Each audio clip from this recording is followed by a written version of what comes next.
Okay, so in this dream, I wasn't me. I was. It was from the perspective of this famous gospel singer and actress. So please do pray for all gospel singers to make sure that they aren't just singing for God, but also living for Him. Because remember, Jesus said that on that day, many will say, "Haven't we done this? Haven't we done that?" And He'll tell them, "Depart from me." And also remember that the Pharisees were literally teachers of the law. So they were sharing God's words to the people, but they weren't living it. And He said to them, "How will you escape being condemned to hell?" So yeah, please pray for everyone doing God work, that they will still be maintain a relationship with Him. So anyways, I was this gospel singer lady. The dream starts off really good. I'm at some sort of cookout party, but everything changes when I leave the cookout. I felt heavy fear.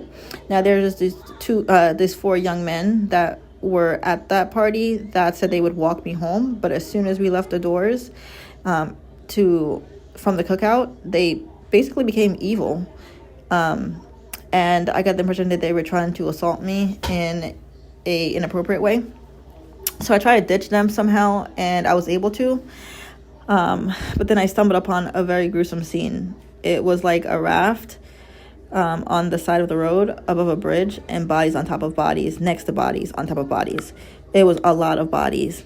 And the only way to describe it is like a kebab of bodies, because there were like screwers that they were putting bodies through.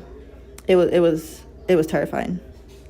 But when I looked across the street, I saw the people that were doing it, and I don't know if they were really people. They were completely covered, like from head to toe. I couldn't see anything about them, but they were torturing people, killing people, and they had no reserve. They just did it, like no hesitation. They were just doing it like they were working at a factory.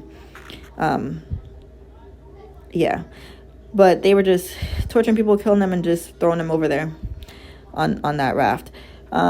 So I knew that if they saw me, I would be next. And this was terrifying in the dream, because I felt like it wasn't a dream.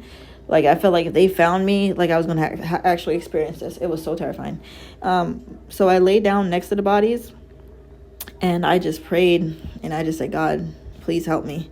Please save me." And then I fell through the raft, like a small space in it. I fell through somehow. And when I got to the water underneath, I saw some missing people posters floating on the water. And then I had knowledge that I escaped and went back to my house with my husband and daughter. The next day I saw myself on a bus, but this was under some kind of false pretense. Like it seemed like a girl group, and it seemed like they were all like friends with me, but they weren't. They were just trying to figure out where I stand. So they brought me to this facility with other people, and I'm waiting to get this chip in my hand. But then my daughter comes and she's crying.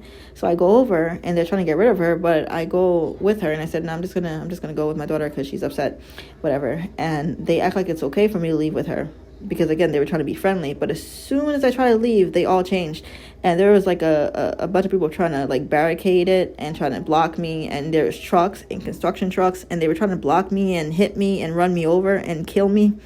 But I escaped, and when I escaped, I passed this bleacher.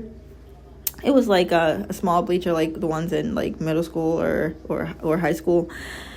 It was on the side of the road, and there's a group of people sitting there, and they were so hateful.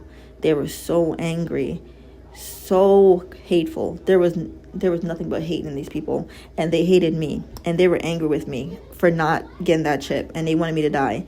And I saw posters that they had, and one of the posters said, "Become one with your creator."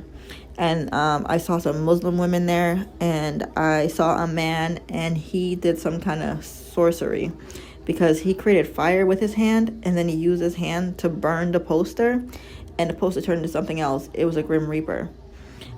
So I keep walking, and on the bleachers is another group of people, and these are all young men, and they're in sports jackets, like matching sports jacket, like a team. And they were so nice and so kind and encouraging. And they were cheering for me for not getting the implant. And one guy said to me, "Good night," with a smile. And I felt so much love from them. So I look back, and I see the one guy. I see his eyes for a second, and it flickered a green light. And I looked away, and I was confused. And then I woke up. So how I interpret that dream is... the party where people were, dancing and eating was what God described as in the days of Noah. People, are still celebrating. They're still doing whatever it is that they do. And then it just happens. Jesus is here. So when I left the party, that was the tribulation, because the mood changed. Like, everybody had no conscience. Everybody was evil. Everybody wanted to do evil. Everybody hated you. Everybody hated everything, and they just wanted destruction. They just craved sin. But yeah, so and the part where I saw the missing posters, how I interpret that, I didn't know at first, but literally just before I made this, I had a revelation that was the people from the rapture. That's where the missing posters came from. And then the part with the guy who does the magic thing, where he turns into a Grim Reaper. I would think that's the part where just showing that God had gave the devil the power to kill, the power to kill Christians and people who don't take the mark. So that's why it's a Grim Reaper.